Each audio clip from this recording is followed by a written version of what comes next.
The forest was a blur. Octavia moved swiftly through the underbrush. The sound of snapping trees at her heels added to the desperation she felt. Suddenly, she was clear, and the forest dropped quickly behind her as she sprinted away like a frightened animal. After a moment, a blood-chilling cry from behind told her that the thing in pursuit had cleared the trees and locked its gaze on its prey. Without warning, out of the dusk loomed a stocky fence, no doubt designed to keep livestock from wandering. She knew it would slow her escape, and she cursed under her breath. Octavia had no choice as her strides carried her towards the obstacle. With a push from her powerful legs, she launched herself into the air, hoping to clear the fence. Her world became a blur as she felt her foot catch, her body tossed into the earth beyond the fence. Battered and bruised, she rolled to her feet and drew her sword as the black shape pursuing her effortlessly closed the distance between them, like the fence was not even there.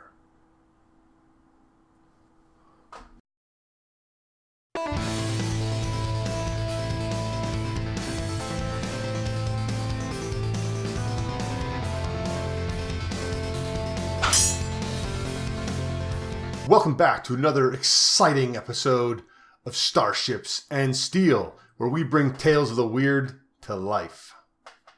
Or something like that. Anyways, have you ever been DMing a game where you had an open field, like a farmer's field, but you had nothing in it but grass or wheat, and it was kind of boring? Today we're going to build some fences, so you can use those as obstacles to slow your players down, or hide things at the fence posts, or whatever you want to do. These are a pretty basic craft. They have, some little details and grass on that bad boy. They are a little bit brown on brown, but we did that on purpose so that we could use them in all of our terrain, like grass or snow or desert, whatever. If you were to put green on those, they might look really cool, but they're not going to work in a snowy terrain very well. So we did them that way, just so we could use them in more areas. If I had to redo this one, I would probably use a couple different shades of brown than I used so that the ground broke up from the posts a little bit better, but I didn't. I also might put some more rocks on there, but it's winter outside and I couldn't find any. It's cold. Cold outside. Well, today's not so bad, but previously it's been pretty cold. But anyways, let's get over here to the craft desk and we'll build this bad boy for you guys to take a look at. And we'll see you guys after the video. Alright, so we're going to start with a little piece of chipboard here. This is just a scrap piece I had lying around. This base is going to be 6 inches by 3/4 of an inch. It turned out that my railing wood that I want to use in the future parts of this video were 2 inches long, so that worked out perfectly. I would advise measuring your railings first and building your base a multiple or close to a multiple thereof. Once you got it all drawn out, take your knife and a straight edge and just cut it out like you normally would. Just nice and straight. Nice and, accurate's not really super relevant because it doesn't really matter that much. But just take your time. Make sure you get a sharp blade. Make lots of little passes. Cut off the ends just like this. Alright, perfect. We got a base. So you can also use like a jumbo popsicle stick, tongue depressor for the dollar store, craft stick. It's both the same size. So these dowels from the dollar store, again, are just going to be used for the uprights. So I'm going to take a miniature, as I always do, and kind of figure out how high I want it. Initially picked shoulder height, and I thought that was too tall, so I moved down to a little bit below that. Just going to cut one of these off with my shears, just like that. And then I'm going to use this one to measure the other 3 I need. So we need 4 in total. So 1 on there. There. And then I'm going to... Oh, dropped it. Get it all lined up. There we go. Just grab those shears and cut them up. So it's important to hold both ends of the dowel when you do this, because otherwise one end will go flying and you'll have to go look for it, which is a pain in the ass. Alright, so there we go. So we'll take our railing wood now, which are just some matchsticks again from the dollar store. And as I said, these happen to be 2 inches long, so they worked out really well with my base, but that's total coincidence. Measure this first. So I'm just going to put them on there and take a pencil and mark where I want my poles to be, so I know where I can glue them in place. And put a little bit of hot glue on there. Take your pole, stick it in there. It's like building a fence. Just hold it upright till it is a little bit cool so it'll hold, and then go on to the next one and repeat. It's pretty exciting. There you go. Make sure they're kind of perpendicular. Number 3. I know it's exciting. Hold on to your horses. And number 4. So again, make sure these are approximately perpendicular to the ground, otherwise your fence is going to look all cockeyed. So when I was looking at this at the angle I was at, this obviously looked not up and down, but it was, so I put it back to how it was initially. Just be careful. Take your matchsticks now and just glue those on like that. If you put the glue on the matchstick like I did in this first step, you're probably going to have too much. So maybe just take a stick and wipe off the excess. Just like our little buddy here tells us. Alright. So this one will put the glue on the posts. We can put a little bit less on there. Just kind of eyeball it so they're about the same height. Once that glue's cooled on, it'll be nice. Alright. So the next ones we're going to put stacked. So they're going to be above. Not directly flush with. Just makes it a little bit more interesting looking, I think. Like that. Put it in place. And then repeats with the top. This is one of the more tedious parts of this craft, but gotta do what you gotta do to make it look like a fence. Alright, and then we'll repeat. Oh, see how it's stacked there? So that we'll repeat back with the last set of these, and they'll be stacked underneath the middle set. So these ones are parallel with, or in line, is that a better word for it, with the first set. Last couple pieces of glue here. Alright. So I got a few glue wisps when I did this, but I got rid of it with a hot glue gun. I just kind of, with a hot air gun. I just went over it a little bit to burn them off, but not too much. I didn't want the glue to melt. So here I'm just adding some brown texture to the chipboard. It's going to serve 2 purposes. One, to give it a uneven base, and B, to kind of plasticize that chipboard so it's not as susceptible to warping when we paint and glue it. I mean, you could just use this as your ground coat and, you know, paint that up brown or green or whatever color you wanted to make it. I'm going to do another step. I'm going to add some sand on there to make it look a little bit cooler. But make sure you get the whole thing covered up here. Good. All right. And go back over with that gun. And there's that hot glue gun there, burning off those wisps, just like I said. Again, it's not a hot glue gun like I've said 3 times now or twice now. It's just a hot air gun. Wow. Okay, PVA glue. Let's put that over top of the hot glue. And then get an old brush and just kind of spread it around. So that whole area is covered. Try not to get too much on the actual uprights, otherwise the sand will stick to them, which we do not want. Right. So we're working there with the sand. We're just dumping it over top. Looking pretty good. Let that dry. Then we'll move on to painting. So we'll get some black paint, some burnt umber paint, cashmere tan, regular tan, and then oatmeal. Basically just different shades of brown as we went forward on this. So, and that's the brush from the dollar store. These are actually pretty good brushes for $3.50. You get a big pack. So now I've base coated it black, and I also covered that sand with a 50-50 PVA coat of water and PVA. Yeah, anyways, Get that burnt umber out. We use that as our base coat. Just some acrylic paint and a little bit of flow aid and water just to, you know, thin it out a little bit. And we'll get that all brown. We'll start painting that up. Don't get too much on your brush. But these brushes are cheap, so it doesn't matter that much.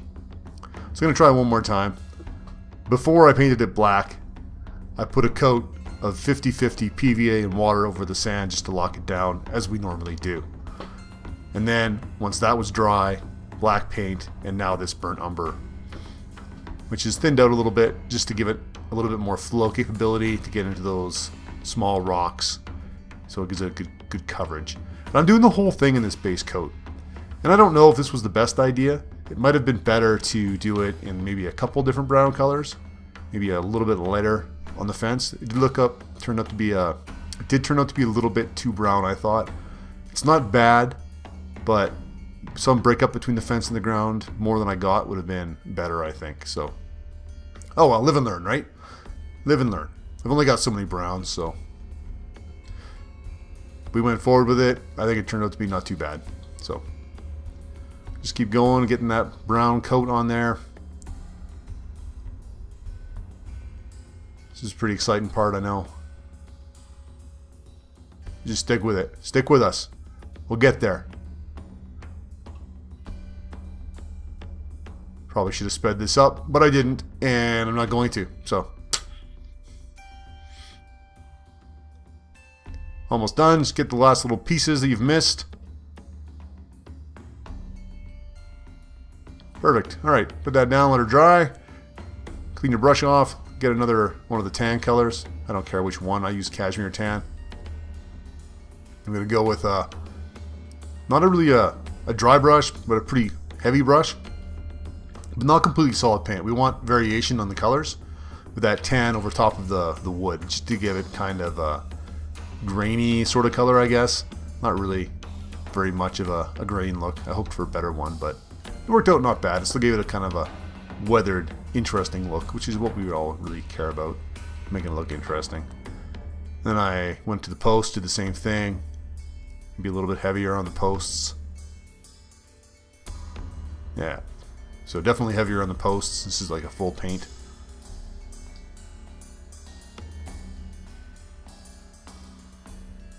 Then I took the tan color, I think. This might actually be the oatmeal. Don't quote me on that. And just hit it again with a little bit even lighter dry brush. So it's looking not bad. The back. Most of that paint off again. Just go over with a quick light stroke just to give it some color variation. See how it looks there, zoomed in.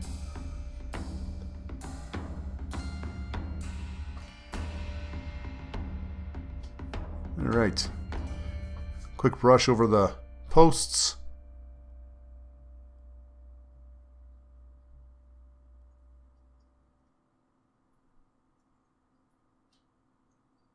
Yeah. So I just keep doing that until you get it kind of how you like it. Just eyeball it. So that's how it's looking now. I think the wood looks not bad, actually. Turned out pretty decent. I'm going to do some more burnt umber on here and then work on painting that up. Mixing it in with some cashmere tan, just a little bit lighter color. I'm going to use that just to dry brush over the heavy dry brush over the ground. So it's going to be a little bit different brown color than the fence, but it could have been more. Such is life, right? I guess. So, oh well. Like I said, turned out not bad, could have been better. Learn from my mistakes, make cooler props. That's why we're here. To learn from each other, grow as a community, and make cool stuff. So this is the tan color. So just kind of put some splotches on here, just to give it a bit of breakup and variation again.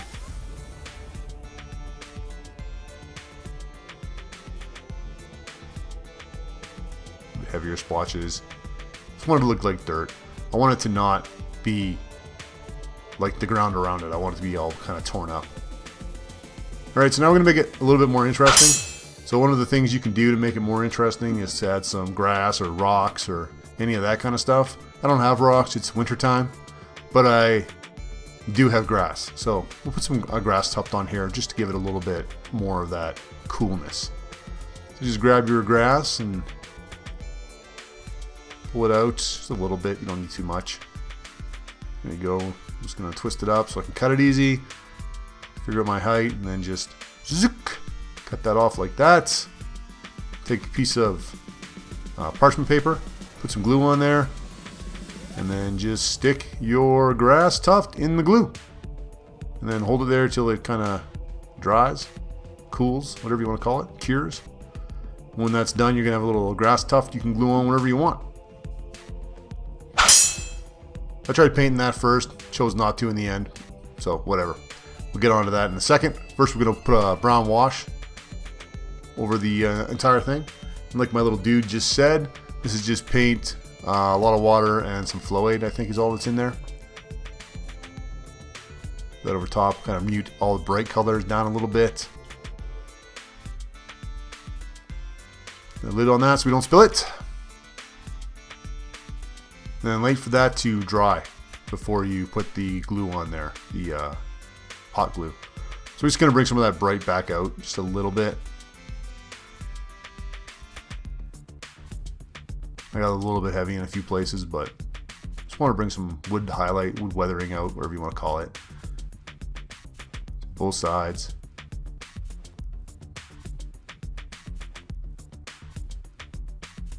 There we go. So once our thing is all dry, cool. Like if it's not dry, when you go and put that hot glue on there, the water is going to cool the glue too fast. So now that it's dry, we're just going to put some glue. We want that tuft of grass, and we're just going to push it into that glue with the back of a paintbrush and pull off any excess glue. There we go. You know, that doesn't work until it's dry. If you do it while it's wet, it just keeps pulling glue away. And you get long, long strands of hot glue, which is annoying. Oh well. Live and learn. Except I never do. I keep doing it all the time. So I'm just going to put a little bit more hot glue on there just to cover any of the joins that didn't get covered with glue, and just blend it back into the stone, into the dirt. And once that's dry, we'll paint that up again. And then kind of wet blend it into the ground a bit more. It's looking pretty cool.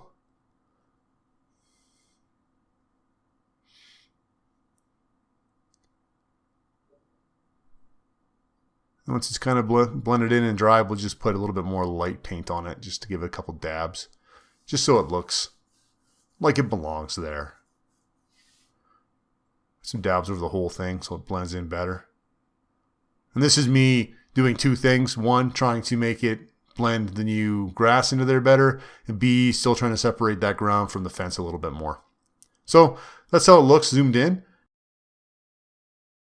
And then I took a picture of it on my Chessex battle mat.